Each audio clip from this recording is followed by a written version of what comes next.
Dans cette vidéo, je vais te présenter 10 faits qui vont probablement te choquer concernant les femmes, mais que tu dois savoir absolument. J'imagine bien qu'il y aura aussi des femmes qui vont venir dans les commentaires et qui seront assez scandalisées par ce que je vais dire, mais tant pis. Le principal, c'est que cette vidéo puisse t'aider à mieux comprendre les femmes en abordant un angle que personne ne veut traiter parce que, en réalité, c'est trop dangereux. Quoi qu'il arrive, et pour beaucoup d'entre vous, je le sais très bien, il y aura un avant et un après cette vidéo, et tu verras qu'il y a beaucoup de comportements féminins que tu as probablement déjà vécu et qui trouveront aujourd'hui une explication dans cette vidéo.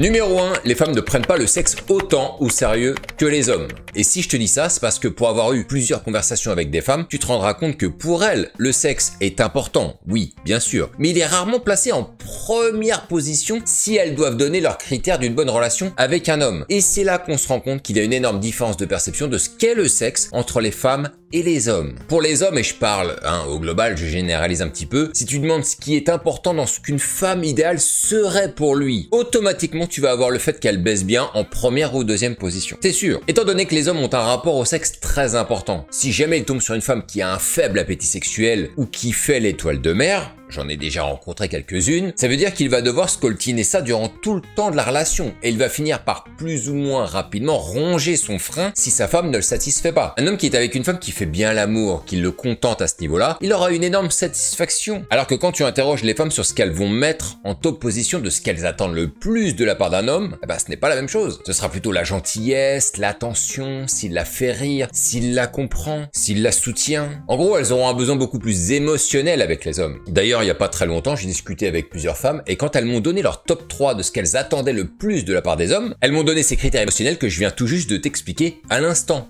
Alors après, tu me connais un petit peu, je suis assez taquin. Donc je leur dis, ok, donc si le mec, il fait mal l'amour, c'est pas grave. Elles m'ont toutes dit, ah non, faut aussi qu'il baisse bien le mec. Et ça, les gars, ça dit tout. Parce que même si le sexe est finalement un critère très important pour les femmes, malgré tout, elles ne le placeront pas en première position de par leur besoin primaire qui est un besoin émotionnel et d'attention. Et ça explique du coup très bien pourquoi il y a autant de femmes qui se sont mises en relation avec des hommes avec qui elles n'avaient pas une grande satisfaction au lit, mais qui par contre cochaient toutes les autres cases, celles dont elles avaient besoin. Ce que je veux dire à la fin, c'est qu'au lieu de vouloir la faire monter en l'air sexuellement, essaie plutôt de la faire monter en l'air émotionnellement. Numéro 2, l'attirance d'une femme n'a pas vraiment de logique. Pour les hommes, l'attirance qu'ils ont envers une femme tient sur des critères assez simples et très précis comme la beauté, ses formes, son visage, sa bouffe, bref, j'en ai parlé plein de fois. En tout cas, des critères très plastiques. Pour les femmes, c'est très différent parce que même si les critères physiques sont importants, ce ne sera pas le critère prédominant qui leur permettra de dire « Ok, j'ai envie de coucher avec lui et je veux qu'il devienne mon mec ». Et si tu veux connaître ces critères en demandant aux femmes, accroche-toi parce que elles vont te répondre des trucs super flous. Tout simplement parce que la sensation, le ressenti et les émotions sont impalpables et intangibles. C'est donc très difficile de le décrire. Par contre, c'est ce qui va être déterminant pour activer des envies sexuelles chez une femme. C'est pour ça que beaucoup de femmes avouent qu'elles ont eu une relation avec des mecs qui n'étaient pas leur style physique à l'origine, tout simplement parce qu'elles ont ressenti des choses positives à leur côté. Si je prends mon exemple, il y a beaucoup de femmes qui m'ont avoué qu'elles trouvaient bizarre qu'on se retrouve ensemble alors que je n'étais pas leur type d'homme à l'origine. Ce qui m'a fait dire à la fin que ça arrive plus souvent qu'on ne le croit et que c'est peut-être même ce qui arrive le plus souvent quand tu regardes bien. Aller chercher du coup des critères tangibles pour savoir ce qui fait vibrer une femme est en réalité pour ainsi dire inutile parce que tu la verras peut-être un jour dans les bras d'un homme dont tu ne vois absolument pas sa valeur ajoutée. À partir de là, on a l'explication du pourquoi certains hommes bof physiquement finissent finalement dans les bras de femmes plus jolies qu'eux. Mais on a aussi l'explication de pourquoi certains hommes bof n'arrivent pas non plus à conclure avec des femmes. Eh bien, c'est qu'ils ne leur font rien ressentir, pas d'émotion, pas de vibration, rien. D'ailleurs, si toi aussi aujourd'hui tu es en galère avec les femmes, tu n'y comprends rien, tu n'arrives pas à avoir de relation avec elles, peut-être qu'aujourd'hui tu es relativement perdu, tu ne sais pas comment t'y prendre, eh bien aujourd'hui j'accompagne des hommes pour les aider à faire des rencontres. On utilise les applications de rencontres parce que c'est le moyen le plus facile et le plus rapide pour rencontrer une femme, quoi qu'on m'explique, et je les aide à prendre confiance en eux, à faire des rendez-vous, à être un petit peu débordés parfois même par le nombre de rendez-vous qu'ils peuvent avoir, et donc ça leur permet à un moment donné de vivre une belle aventure. Et si toi aussi tu veux que je t'aide, réserve un appel que tu trouveras dans le lien en description de cette vidéo, dans le commentaire épinglé, mais aussi sur le QR code qui vient d'apparaître apparaître à l'instant. Numéro 3, l'argent n'aide pas souvent avec les femmes et ça peut même te nuire.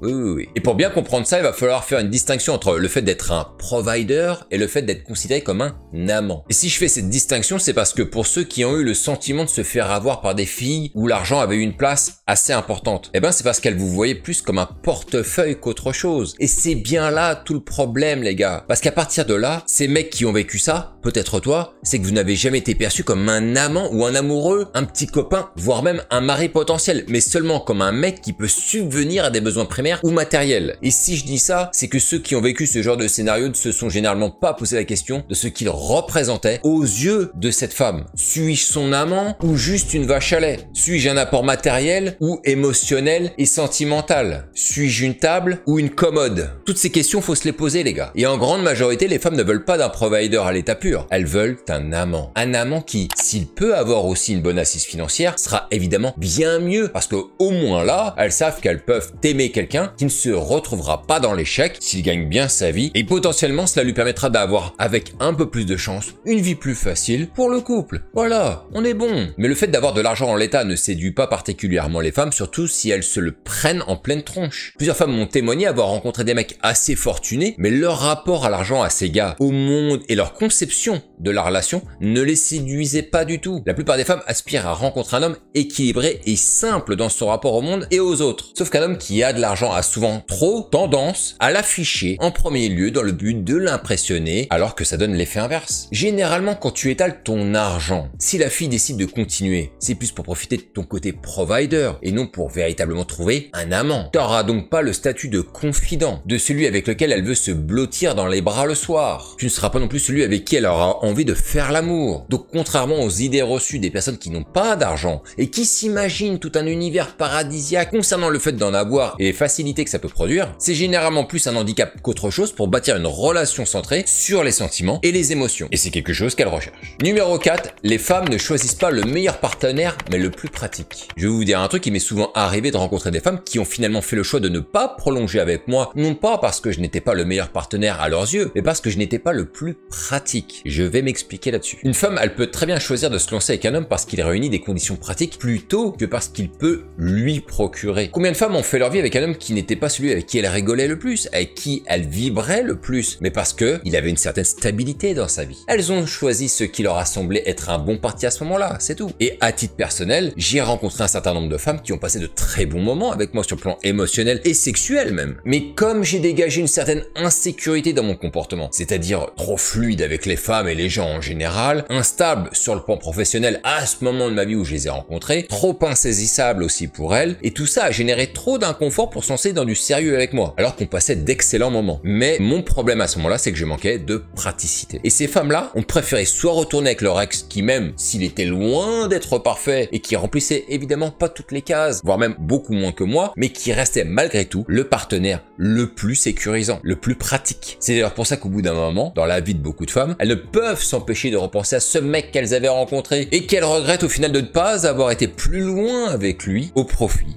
de cette praticité. Mais c'est comme ça. C'est leur choix. Numéro 5, l'attirance n'est pas un choix chez les femmes. Un homme qui aperçoit une femme va faire un choix immédiat dans sa tête. Elle m'attire ou elle m'attire pas. Pour les femmes, les choses sont assez différentes. Il y a une très grande différence entre la personne pour qui une femme est attirée et la personne avec qui elle pourrait coucher. Si une femme est mariée ou a un petit ami, elle peut tout à fait rencontrer un homme attirant qui peut tenter de vouloir coucher avec elle. Mais elle peut aussi toujours répondre négativement et ne pas aller plus loin avec lui pour plein de raisons. Soit parce que son code moral, sa conscience et son identité personnelle l'empêche de le faire, soit, et ça arrive assez souvent aussi, parce qu'elle a peur d'être prise la main dans le sac, on va pas se mentir. Mais le plus courant, c'est surtout la peur d'endommager une relation qui compte beaucoup pour elle. Donc le risque n'en vaut pas la peine. Et quand je te dis que l'attirance n'est pas un choix, ça veut dire que l'attirance chez une femme est quelque chose qui se produit à un niveau subconscient, à un niveau presque viscéral, j'ai même envie de dire biologique. Ce n'est pas quelque chose que les femmes décident consciemment parce qu'elles sont beaucoup plus dans la sensation qu'elles ressentent, ce qui ne veut pas dire qu'une femme ne peut pas tromper son homme. Attention, ne me faites pas dire ce que je n'ai pas dit. Ça veut dire que contrairement aux hommes qui sont dans des choix plus plus binaires dans leurs envies de coucher avec une femme, la femme, elle, sera beaucoup plus portée sur ce qu'elle va ressentir au fond d'elle face à un homme, et c'est ce qui va déclencher son envie d'aller plus loin avec lui ou pas. Mais dans tous les cas, elle ne choisit pas. Numéro 6, la température de l'excitation est transférable chez une femme. Tu peux avoir une interaction avec une nana en soirée. Ça commence à chauffer avec elle, et si tu te barres, eh ben dis-toi qu'elle conservera son excitation pendant un petit moment, et un autre peut arriver juste après toi, et finalement la closer, alors qu'elle ne se serait jamais lancée avec lui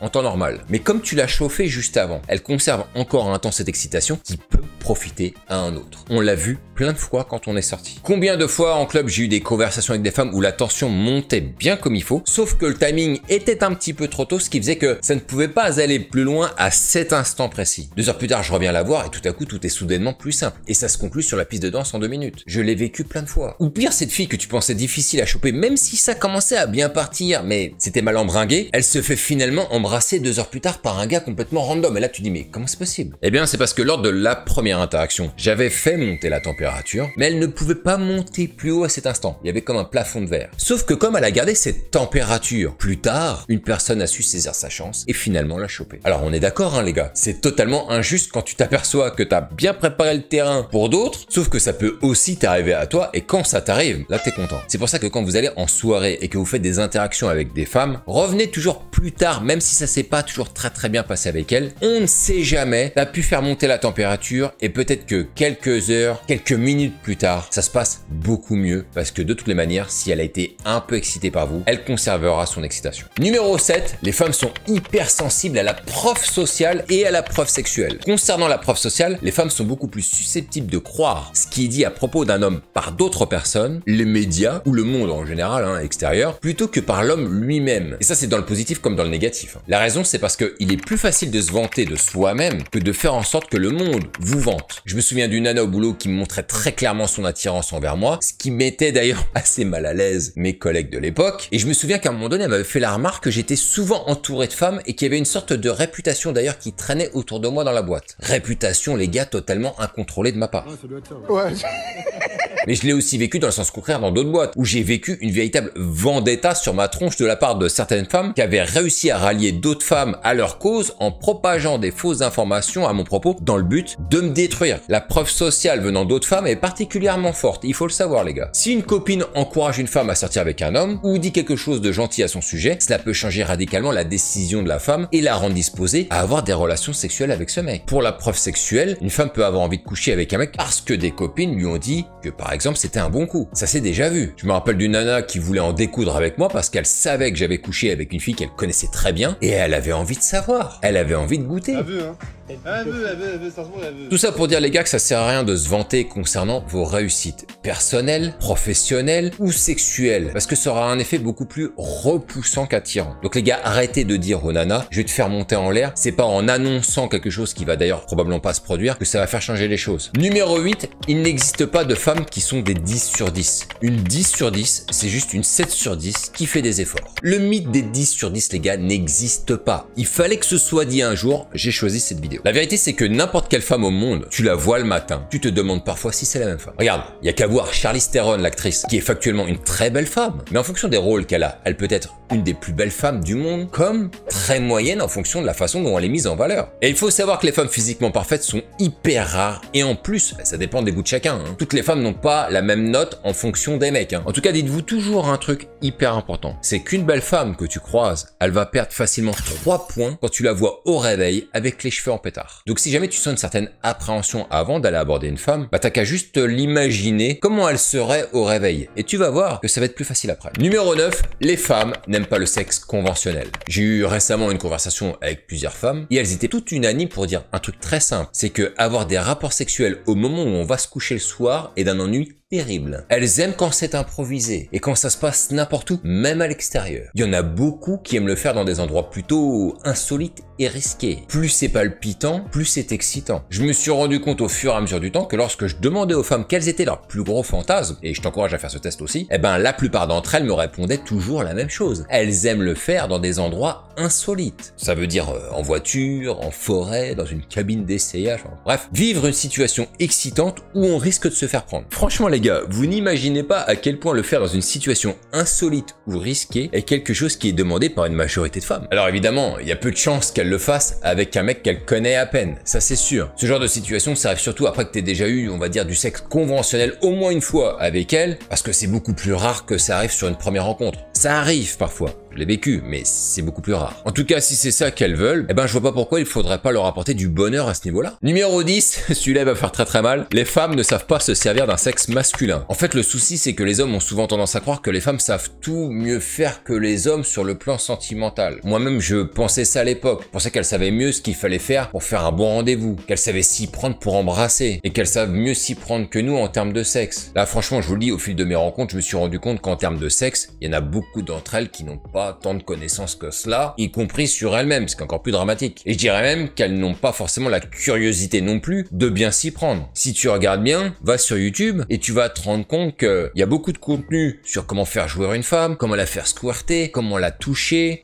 tout un tas de trucs comme ça. Et je t'invite à faire cette expérience et d'aller vérifier si tu as la même chose pour les femmes. Est-ce qu'il y a du contenu en masse sur comment masturber un pénis, comment bien le toucher, comment le faire jouir, quelles sont les zones sensibles, qu'est-ce qu'il fait jouir à tous les coups, tout ça. Regarde ce qu'il y a, tu te rendras compte que le nombre de contenus pour faire jouer une femme et le nombre de contenus pour faire jouer les hommes n'a rien à voir en termes de quantité. Non pas que c'est pas intéressant à faire, c'est que surtout ça ne trouve pas de vue. Les femmes, ça ne les intéresse pas. Elles pensent que c'est complètement basique. C'est très simple. Tu branles le mec, terminé, ciao. J'ai rarement rencontré des femmes qui sont allées réellement à la recherche de comment bien faire jouer un homme. Et c'est ce qui m'a fait réaliser avec le temps que des bons coups en tant que femme, au final, il y en a très peu. Donc pour toutes les personnes qui disent haut et fort que les femmes savent mieux s'y prendre au lit que les hommes, permettez-moi d'y mettre un énorme doute. La vérité, en fait, c'est qu'il n'y en a pas un pour attraper l'autre. Numéro 11, il n'était pas prévu celui-là, c'est un bonus. Les femmes ont des principes à la con. On a tous rencontré des femmes qui ont leurs propres principes, comme par exemple, je n'embrasse pas le premier soir, un grand classique. Je ne couche pas le premier soir. Je couche, mais je ne fais pas de levrette le premier soir. Oh, original. Je ne suce pas le premier soir, mais la pénétration c'est ok. Oh, fallait la faire celle-là. Bref, tout un tas de principes que moi-même j'ai rencontrés et qui sont les plus absurdes les uns que les autres, sur lesquels on n'arrive pas à comprendre pourquoi, d'où ça vient. Mais une fois que tu as compris que ce ne sont que des principes individuels, c'est-à-dire qui leur sont propres à elles uniquement, et qui sont uniquement fondés sur l'éducation qu'elle a pu recevoir, sa culture, et de sa propre estime de soi, sans compter le regard des autres, une fois que tu as compris tout ça, tu as tout compris. Et là où je veux en venir, c'est que pour une femme qui va t'afficher son principe qu'elle ne trahira pas, eh ben ça ne fera que dévoiler, sans s'en rendre compte, la peur qu'elle a de sa propre image. Ce qui va te donner une indication sur elle du niveau de décontraction qu'elle a entre elle et son image renvoyée. Tu sauras si c'est quelqu'un qui se soucie du regard des autres ou non en fonction de ce genre de principe. Ou bien si c'est quelqu'un qui vit avec le « qu'en dira-t-on » ? Qu'est-ce qu'on pensera moi ? Tu sauras si c'est quelqu'un qui vit les choses parce qu'elle a envie de les vivre ou si c'est quelqu'un qui est bourré de principes pour lui donner l'illusion d'être une personne intègre. Et ça les gars, c'est très intéressant à analyser et je vous invite franchement à le faire. Voilà pour les 10 vérités controversées des femmes. Dis-moi ce que tu en as pensé dans les commentaires, mets un like si t'as aimé cette vidéo. On se retrouve pour de prochaines aventures. D'ici là, ne lâchez rien